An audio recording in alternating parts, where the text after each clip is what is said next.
In this video, I'm going to take you through how to use the new Ninjodo Forms feature.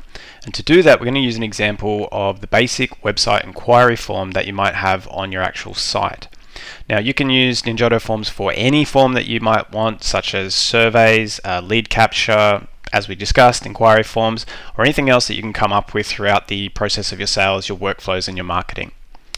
So to set up any Ninjodo form, you want to be in the admin area of your account. And to do that, we'll go up to the top right hand side and click on that purple icon. That will then take you to your admin panel, and you can look down the left hand side of the screen to see your menu options, and we're looking for the word forms. So we'll click on forms, and now we want to go and add our first form. So top right, I've clicked add forms, and I'm just going to run you through these elements as we fill it in. So the name of the form, we want to give that a name not just for us, but also potentially for the people viewing that form, which I'll get to in a bit. So this one is just going to be our general website inquiry form. And I'm not even going to put the word form because this field can be used as a title for the page, which can be visible to someone else. So I'll show you what that looks like later. The description. This can be just for you, or it could be used as instructions for the person filling in the form.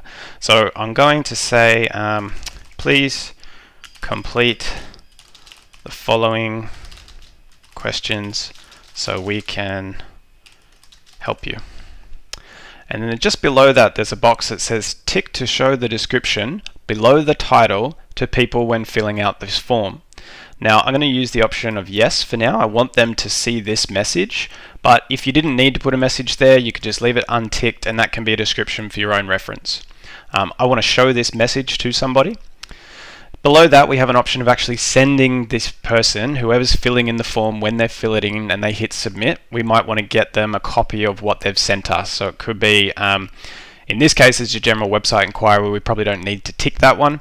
But if it was asking them a questionnaire or a bit of a discovery session, if you're a consultant, then you might want to actually get them a copy. So you can tick that and they'll get all their questions and answers emailed to them in a PDF.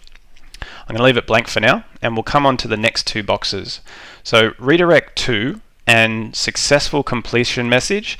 These both handle what happens when someone clicks submit. So you have the option of using one of these or both of these. Now, if I was to just go and choose the successful completion message and say, thank you for completing this form. But in this case, I'm doing a general website inquiry, so I might say, thank you for submitting your inquiry. Now, I could leave it like that, leaving redirect to blank, and that would just show the person this thank you message. But it's a good idea to get a little bit more engagement with your inquiries and actually send them somewhere useful after they've filled that in. So I might want to put them onto a particular page of my website or send them across to, say, Facebook. So I'll get our Facebook page, .com/Ninjodo, and you'll put yours in there. And then I'll just quickly add to the thanks message. Thank you for submitting your inquiry. Please come join us on Facebook. Short and simple, but effective. Coming down the page, we've got a couple of rules that we can actually set up, which I'm going to come back to later. For now, we just want to get the basic form set up. So coming down the bottom, I'll click Save. And we now have the basics of our form set up. So what we have, a new part that's opened up is unpublished. So at the moment, this form is not accessible until we actually publish it. And to do that, we'll tick that and then click Save. But we actually need to put in the questions that are going to be in this form.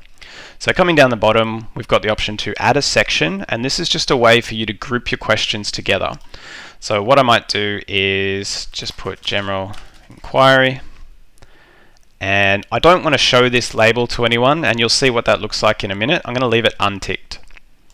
I'll click Save Section.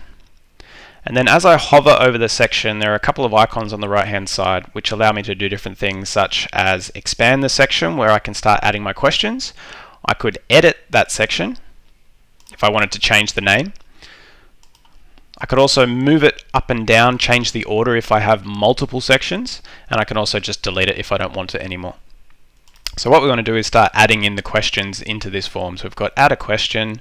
I'll click that, and we want to ask for the name, first and foremost.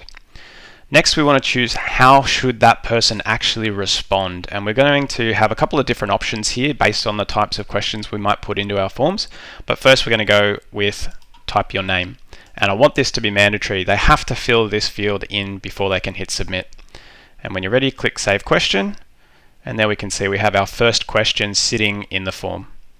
I'm going to keep going, and I want to put in the email, and I'm going to choose for them to answer with an email, and that's going to help with validation, so that if they don't type an email in that field, that the form is intelligent enough to say, hey, I'm expecting an email address, I need a specific format to be put there. I also want that to be mandatory, and I'll save that question. Next, we might want to put in the company that they're from, and for this they can just type a short answer. I don't need that to be mandatory. I've got customers, perhaps B2B customers, but also personal customers, so I could leave that unticked. Next, we might want to ask for a phone number. So people who are generally more willing to have discussions are happier to give phone numbers. So we're going to put in best contact number. And again, this will just be a short answer. It doesn't need to be mandatory for me. I'm going to leave it blank. So we now have our 4 basic bits of information that we're after: the name, the email, the company, and the best contact number. Next, we need to allow for the actual inquiry to be written. So I often see people put a subject and then a body for the message.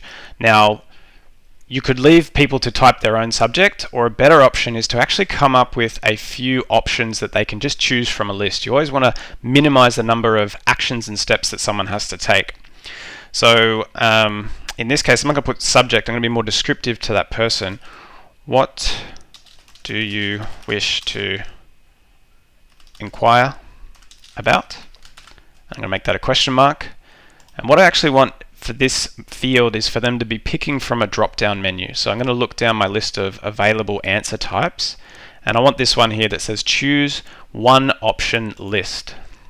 And here I can actually type different types of inquiries that I would expect in my business. So you think about what it is for you, but it could be inquiring about one of the products. So we'll say, in the case of Ninjodo, wanting to discuss pricing could be one option. Next one, need to understand one of your integrations. But for the average person, it might be broken up more simply than that. So yeah, I'd like to chat with someone. And in this case, think of a product that you're actually selling. I'm interested in getting a new X product or service, whatever that is for you. And always leave an option for something else, just in case you haven't covered the options.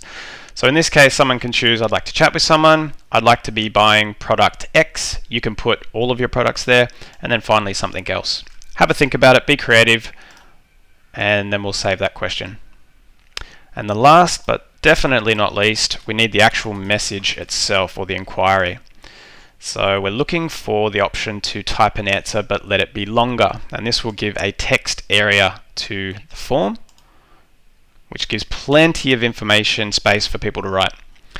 That covers everything we need. So we have name, we have email, company, contact number, why are they inquiring, and what is their message. So we'll go back up here. We want to make sure that form is published, and then come down and click Save. Now that page is all updated. I'm going to go back to my form list, and you'll see here is our general website inquiry. Now, how does someone actually access this form? How do they use it? Well, there are 2 options. One is to just take the hosted version that sits on the Ninjodo platform. It has a link that you can email or put behind a button on your website. And to get that, you just click on Preview Now. So here we have our actual form that we've created. It's now open. You can see it's at this rather long URL, but it's sitting over on Ninjodo, which means it's easy for you to get up and running with this. You don't have to contact a developer or muck around with your website. We can see the title that we gave our form, so general website inquiry. We can also see the instructions that we put in and had that box ticked so that the person reading it or filling this in can actually see it. And then here's our name, our email, our company, best contact number, what are they wishing to inquire about. We have the options that they can pick, and then the message that they can type. Once they've gone through all that, they can hit submit. The other option is to actually embed it on your website, and that will require a developer most likely, unless you've got a little bit of experience with CSS and HTML. In order to do that, it's simply a matter of clicking on Get Code and then just highlighting that text, copying it and pasting it where you want it to go on your website. Give it a go. We've made it work out of the box, so you don't need to muck around with it, but if you do want some special stuff done, just have a chat with your developer or designer and they'll help you out. So that's a look at Ninjodo's new form feature. Try it out and let us know if you need any help.